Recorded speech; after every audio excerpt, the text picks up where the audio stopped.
Hey guys, welcome to Red and Blue's YouTube channel for all things PSG in English. Today I thought we'd do something a bit different. Yesterday we talked about players that might be leaving the club. Today I wanted to go deeper and actually do my dream mercato, which is something a lot of people have been doing. A few rules for this one. So I'm gonna try to keep it as close to realistic as possible. Don't expect me to, sign Yamal for 500 million or bring back Guimaraes, who said 20 times that he doesn't want to move to France. I'm also gonna try to follow what we know Luis Campos and Luis Enrique are typically looking for, which is younger players who can still be crafted, who have good work ethic and high football IQ, high technicity, lot of versatility, can play in more than one position. So really gonna try to hold myself to that. And in terms of finance, I'm gonna try not quite break even, but also like not spend 200 million out of nowhere, because I don't think that's how PSG operates anymore. Anyway, let's dive right in. Just to sum up the players who might be on the way out, there's quite a few, and I've tried to attach some value of what money we might be hoping to make from them. First one is our third goalkeeper, Arnau Tenas, might be out. I don't think we're going to get much. I put 2 million, but might very well be zero. Kimpembe, sad, but I think after last season, it's pretty clear that he doesn't really have a future at the club anymore. That too will be a transfer without a fee for us. Youngster Tab just left for Leverkusen on a free as well. Next one is Carlos Soler. We talked about him yesterday. I think 20 million for him, potentially going to Villarreal. Kang-in Lee has been talked about as being on his way out. Definitely think he doesn't really have a bright future at the club. Some English teams were interested in him, including Arsenal at some point. If we can make about 30 to 40 million for him, I think it'd be a pretty good deal considering how much he cost us when he arrived. And then our two number nines, Kolo Muani has been out on loan. Juve wants to keep him. I think ultimately a deal can be found probably on a loan with a pretty much guaranteed buying clause around 50 million euros. Gonzalo Ramos, this one is more controversial, but I very much assume that he's not going to be satisfied long term with this kind of rotation status within the squad, and he might want more first team football.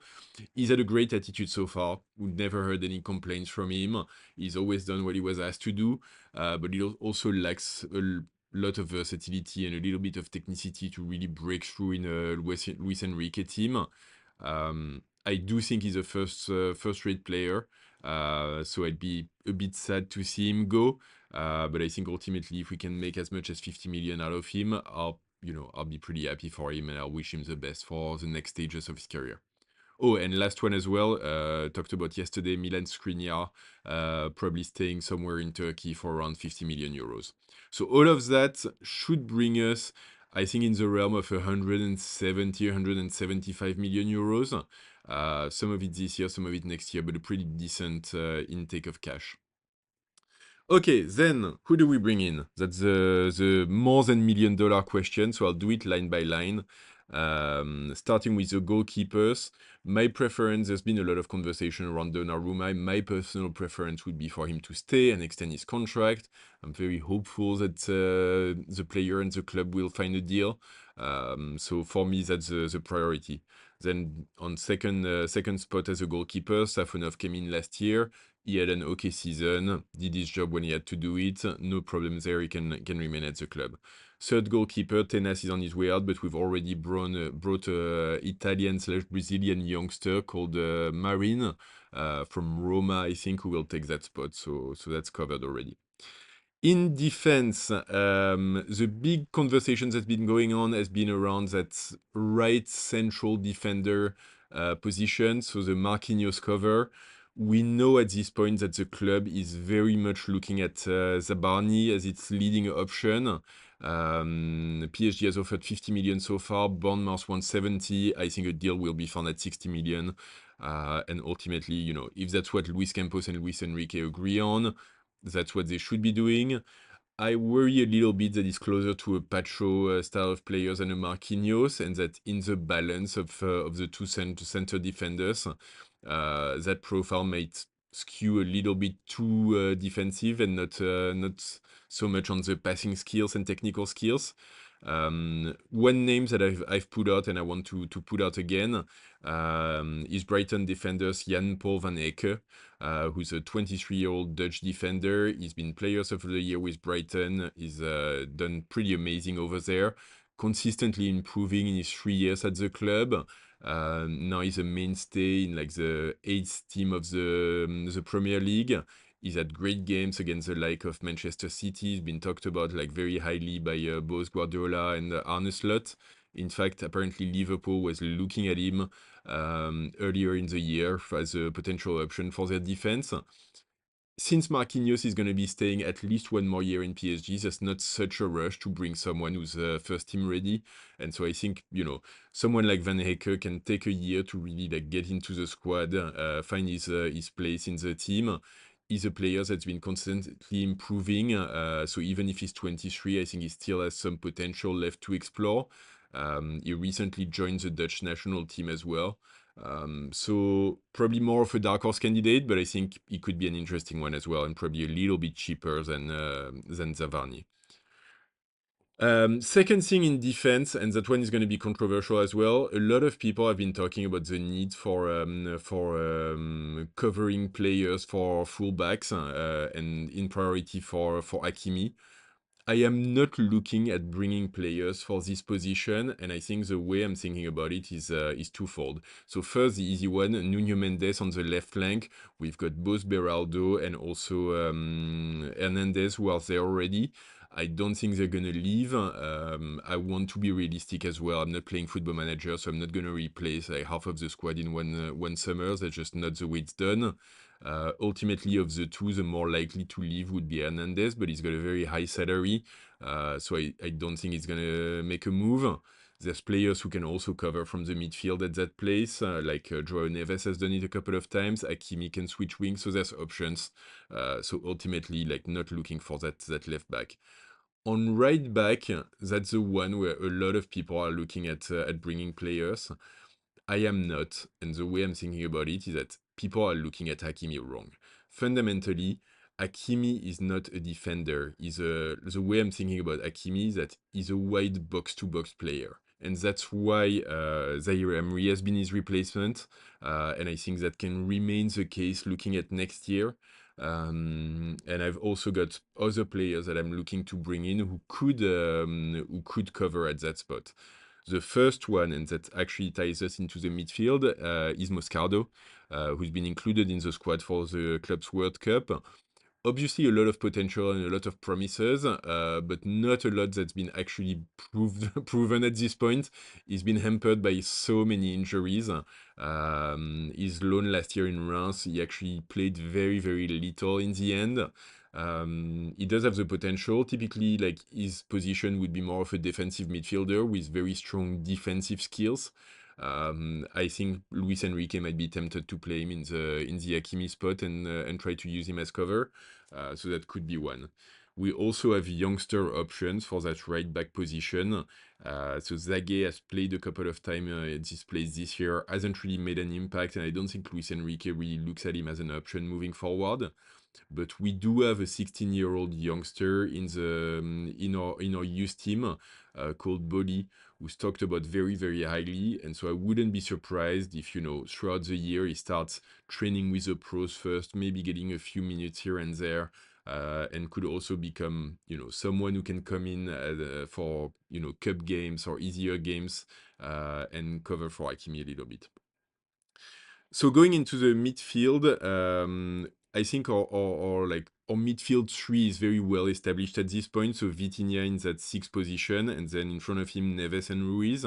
Mayulu and Zaire Emery are established options who can step in and get some minutes. I think hopefully Mayulu gets even more playing time next season. But I think we're a bit short, especially when it comes to that Vitinha replacement. I think we've seen this year that sometimes Vitinha could use a breather and could use someone to play this spot. sometimes Luis Enrique has played Ruiz one step back. Sometimes he's tried playing Warren Zaire-Emery as well. So a lot of players have stepped in. None of them have really made an impact there. So I wanted to have two options there of potential players we could bring in. The first one is Turkish players from Benfica, and I'm sorry for how I'm saying the name probably wrong. Kökçü is a 23, 24-year-old player. Typically plays a bit higher up the midfield in Benfica, but very strong skills, both in terms of passing, organizing the game, and also like shooting from a distance. So I think in our PSG squad, and given the way we play, I think it'd be a step in to go a little bit deeper on the field. He could sub in for Vitinha when needed. He could also give Fabian Ruiz a challenge to keep him on top of his game. And so he could bring that little bit of depth in the midfield so we can rotate our players a little bit more. He's relatively experienced in terms of the players that we've been looking at. Like I said, I think he's in that 23, 24-year-old kind of window. So if we want to look at a younger option, I'm also looking at a youngster from Lille, Bouaddi, who is a 17-year-old. He started getting some serious game time with Lille this season. He's made an impact, and I think he's a very impressive youngster. Typically, like, is more of a defensive option than what Kökçü would bring, so definitely more for that number 6 position. He's got first-rate defensive skills already for that position. His passing can probably still be worked on a little bit. He's very, very young, so he's more a diamond in the rough and someone that, you know, we might want to take some time to shape and build, but definitely a player with bags of potential who could bring in a lot to the team right now and in the future as well. I think both options would be in the 40-45 million euro area. Pretty expensive, but you know, market price, I think, at this point. So yeah, two interesting options for our midfield. And then the other two spots, I think, are up front. And I think one of them would be to replace Kang-in Lee, who I said would be on his way out, and the other one potentially for Gonzalo Ramos. The way I'm looking at it is that the first one is that the club has been saying they're looking for a player on the right side of the attack, potentially left-footed, so he can cut inside and you know deliver something different than what Desiree Doué might be able to bring in that space. The club has been looking very much at bringing in that youngster from Monaco, and I think ultimately, you know, he's been Magnus Akliouche. Monaco has been playing hardball in terms of how much they would sell him for. They've been talking about 70 to 80 million euros, which is extremely high, I think. For a player who's already 23, 24-year-old as well. Don't get me wrong, very talented, could be an option. He's said many times that he's interested in PSG, so he's definitely keen and interested in us. But that fee is very much a problem, and I think like we've been very good the past couple of years at not being taken advantage of by clubs when we buy players from them. So I don't want to get back in a position when we pay over the market for a player just because. And so for me, I'm looking at different options, and I think a very interesting one would be probably like a little bit cheaper than what Monaco is asking for Akliouche. And it's like, I think it's a very interesting choice, honestly. Like, very curious to hear what you guys think, but would be Amad Diallo from Man United. Obviously, Man United had a very hard season, not really doing well in the league, going through changes of coaches. Diallo has been one of the very few bright lights that they've had. He's someone that improved a lot, especially with Amorim coming in. And he's that kind of, you know, winger with a very strong left foot, can cut inside, dribbles a lot, can project into space. He's got a lot of skills. He's turning 23, I think, next month. So he's still in that age bracket as well. He does have experience. Obviously, Man United is a big team. They went to the final of the Europa League this year, which is not nothing. He's played in the Premier League for a few years now. So I do think it'd be like a first grade addition. The main question is whether Man United would want to sell him. They've signed a new contract for him earlier this year to tie him until 2030. But at the same time, they're looking at a major rebuild. They're looking at needing some money to come in for that rebuild, and he's one of the players who has a very strong value on the market and could fetch them some money. He's been talked about for potentially a transfer as well, so I don't think it's out of the question. I think, in the range of 65 to 70 million euro might get the deal done, which is basically what we paid for Gvara. I don't think he's quite at that level yet, but he's also not that far, and I definitely think it'd be a very strong addition. And the cherry on the cake with this one, and see how it comes back to this, he's also played a few times in the right back position in Man United. So maybe he's another player who could potentially sub in for Hakimi when Hakimi needs to rest. And he definitely does have that high physicality, high verticality, box to box kind of potential to him. So yeah, I think he ticks a lot of boxes. I haven't seen anyone talk about him, which is kind of surprising, but I do think it'd be a very interesting one for PSG.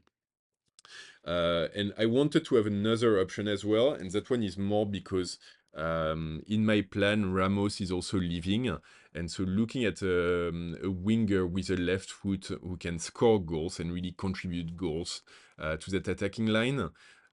Player I've been looking at, and I think is interesting as well, is Karim Adeyemi from Dortmund.